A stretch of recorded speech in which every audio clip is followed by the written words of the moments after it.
Hey everybody, Dave Whitmarsh for the Best Practice in HR Network.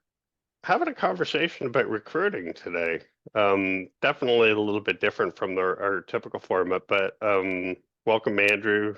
Um, and so Andrew and I just had a quick chat and I think we determined the direction where we want to go with this and look forward to having a conversation here. So thanks for coming on, Andrew.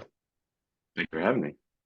Yeah, so I guess let's just start right with it, right? So what did you notice when you went through a recent um, recruiting spree?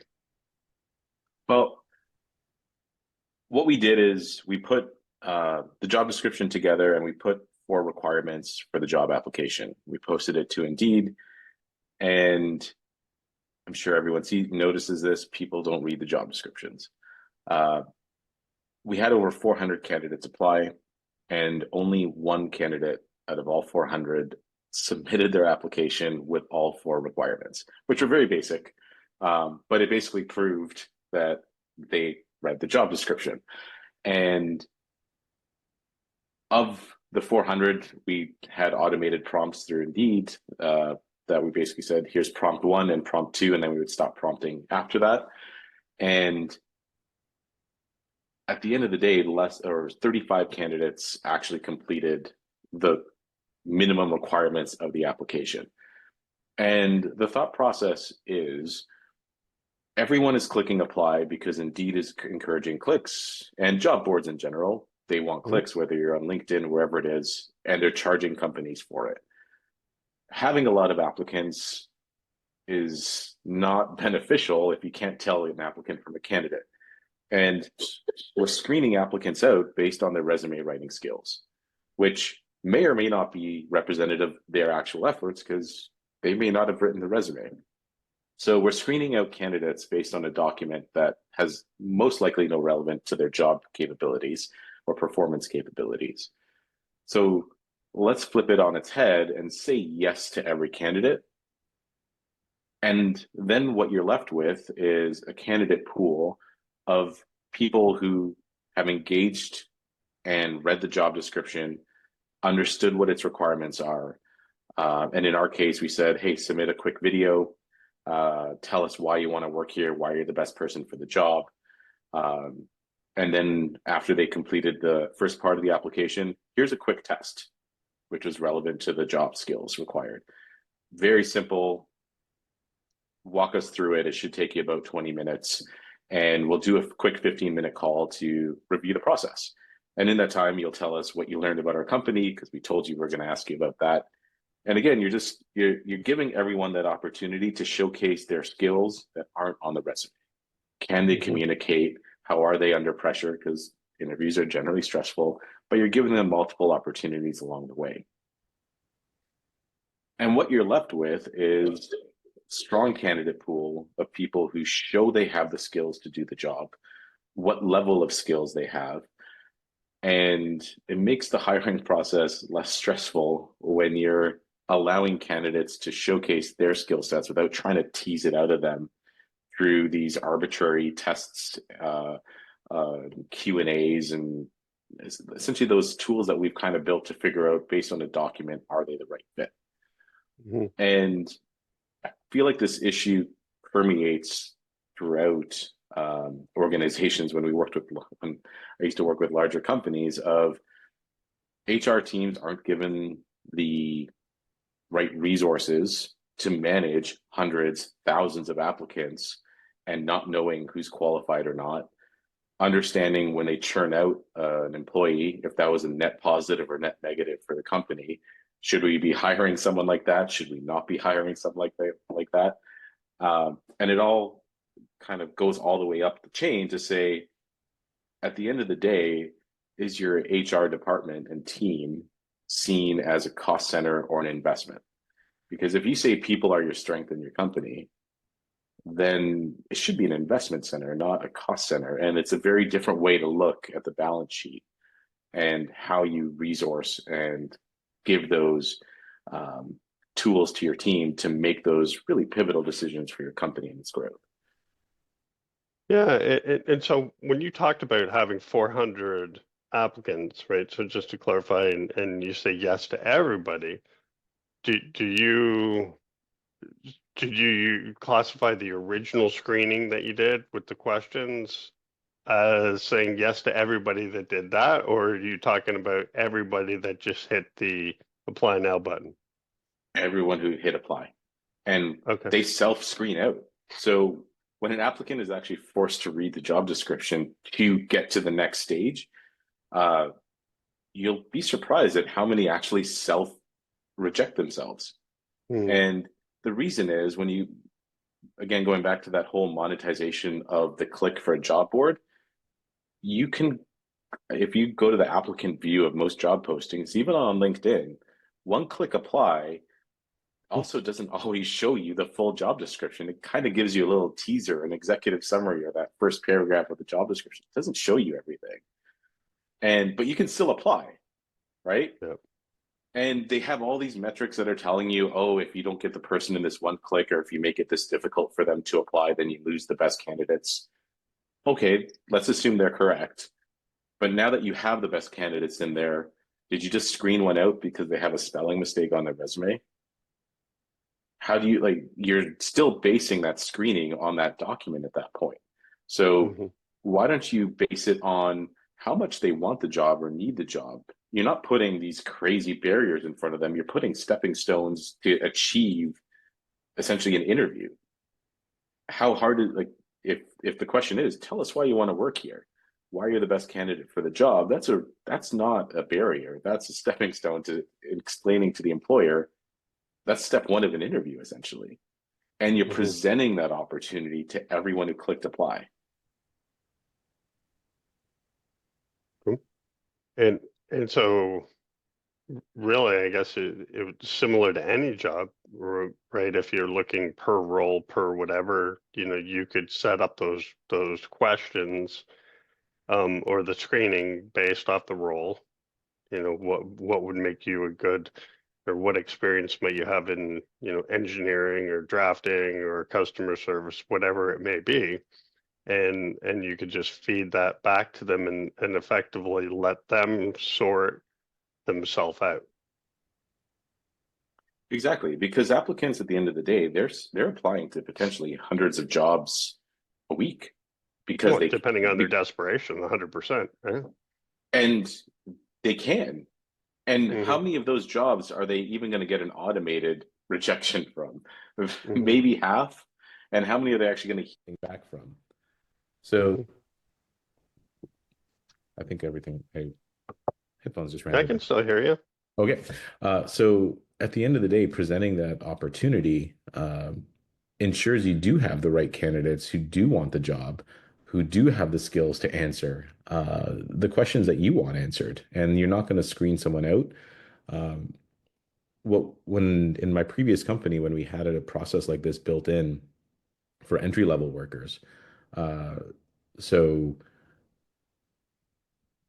in fast food, retail, hospitality, um, 50% of applicants don't show up for a job interview. And I mean, when you think about it, like every single one of those minimum wage jobs is interchangeable. A minimum wage job is a minimum wage job. At that level, essentially, you eliminated ghosting Hmm. because you're actually asking someone to look on a map or look at a location like, wait a minute, I just applied to a McDonald's that's 3 McDonald's away, or a Tim Hortons that there's a closer one to my house, and I just was Hmm. clicking apply everywhere. Um, but that same process still works as you go up the value chain. It's just the questions are different. Hmm. The candidate pool is much let's call it stronger, uh, at least on paper. But I mean, as I guess the frustration most people in hiring see is that rock star candidate who thinks they're a 10 out of 10 because they don't know what a 10 out of 10 is, looks amazing on paper. Hmm. And that amazing person with all the experience who knows what a 10 out of 10 is and probably is will call themselves an 8 or a 9 in whatever that skill set is. But again, on that resume, you're potentially screening out the actual rock star who has the experience versus the perceived experience of someone else. Hmm. And again, you're just putting the right steps for the process now. Right now, our processes are built around the resume is still a really good way to screen. Hmm. And it is, but it's not what we should be eliminating people on. Well, you know what I really like about this philosophy, Andrew, is it it effectively eliminates um, the bias of a recruiter that may really spend a lot of time fabricate the values of the company, right? Because they think that this candidate's the best. So they're effectively trying to, put their best foot forward and just schmoozing this guy if I can't think of a better word, right? But trying to get this one candidate super excited about this job and and then that candidate just, might begrudgingly, for whatever personality defects they might have, maybe they're not getting enough attention or don't feel enough value in whatever their company is now, go, yeah, you know what? It seems like this company's really going to appreciate my skill set, so I'm going to go there. And then, truth be told, after 3 months, they find out it's the exact same atmosphere as they were at, and so it really eliminates that. It puts the onus back on the candidate to do the work instead of the recruiter to effectively sell them the position. Yeah, and I mean, realistically, all that candidates want is the opportunity, right? Yeah. And in this case, you're giving it to them, and Hmm. you're not saying by not saying no. I mean, the numbers from all of the processes and all the hirings I've done, they speak for themselves. I mean, 1 in 400 actually reads the application or description and does it. Less than 10% actually complete the process. After I do a maximum of 2 invitations. Hmm. So, like, that's a pretty deliberate screening process, and those numbers hold across the spectrum for just about any job I've posted. Yeah, interesting. So if anybody's out here listening to this that actually does this, um, Andrew does a little adjunct professing at times. So if you do that and you've got the metrics around that as far as the first 30 days or um retention rate after a year, like anything like that, it would be really interesting to, get in touch with me and so we can start putting some of the math to the philosophy, if that's okay with you, Andrew. Yeah, well, we did have some hard data for my previous company on retail hospitality where they were seeing an average of between 100 and 200% turnover a year, Mhm. depending on the retail chain. And using this process, they reduced it to less than 50. Wow. And it's again, I mean, it's more prominent there where that again, the value of the resume is if someone has a PhD and they're applying for a minimum wage job versus a high school dropout, Mm. what value does that carry? Some it doesn't matter really. Why are you screening someone out on a resume? So that's the way the idea started of like this overwhelming amount of candidates and let's solve this one problem. But seeing how it carries through into the more professional careers by, again, allowing the right can or all candidates to go through the process. Uh, it I did not expect those numbers when I started doing that on the entry level jobs, but it was significant.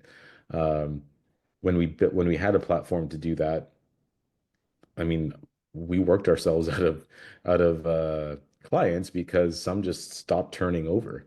Uh, Yeah. and It, essentially, it, what it became was what we found is the ones who turned over or the most likely to turn over, they'd get that core group of individuals in there, and then they would essentially just self-recruit more people in there, and they didn't need anything else because like you get a lot of students and they keep recruiting more students, and as they would age out and move away, they always had this backfill and they didn't Mhm. need it, and that company culture kind of stuck with it.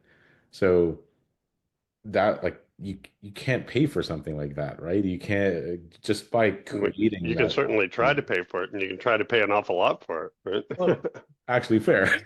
right? And people Yeah, do pay a lot to try to yeah. get into that opportunity, right? Uh, but by reducing that churn so much, you uh, like think about the hidden cost of churn. There's nothing on the balance sheet that says your manager's not managing, they're training. Your team Mhm. is not doing their jobs, they're training. That just doesn't show up on the bottom line numbers. Yeah, How many times does that happen a year? And just reducing 5% turnover. Again, that's probably not going to show up on the bottom line, but you'll see productivity go up or happiness or both. yeah, yeah. Well, on something like McDonald's or retail, you won't notice it on the bottom line as a line item, but if it's your mid-level executives for a big financial institute, you will notice it, right? Like there'll be, fees and recruiting fees, advertising fees, all sorts of things that, um, Exactly. yeah. So it really is a scalable cost depending on the hierarchy of the position. But yeah, that's super cool. I hope there's somebody that can help round out some of those numbers. Because I think that's I hate to say it, right, but a really brilliant and simple alternative. And it Thank just you. yeah, good thinking, Andrew.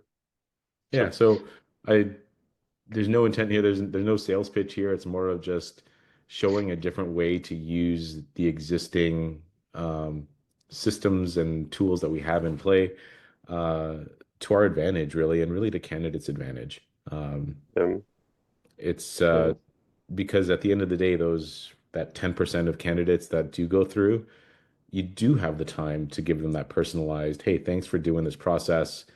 Here's your test results, or here's why you didn't get to the next stage. We appreciate it. And that does create that connection, right? That's what candidates are looking for at the end of the day. Most of them are mhm, looking for why, or just tell me no. Like just give me that mhm. no. And if you can tell them why not, like that's good branding too at the end of the day. Yeah, totally. No, that's awesome. If it's okay with you, Andrew, we can put your LinkedIn address in the description, and if somebody's has some questions, they can reach out to you for a conversation. Absolutely. Perfect. All right. Interesting. I appreciate the conversation. You're very welcome. You have a wonderful day.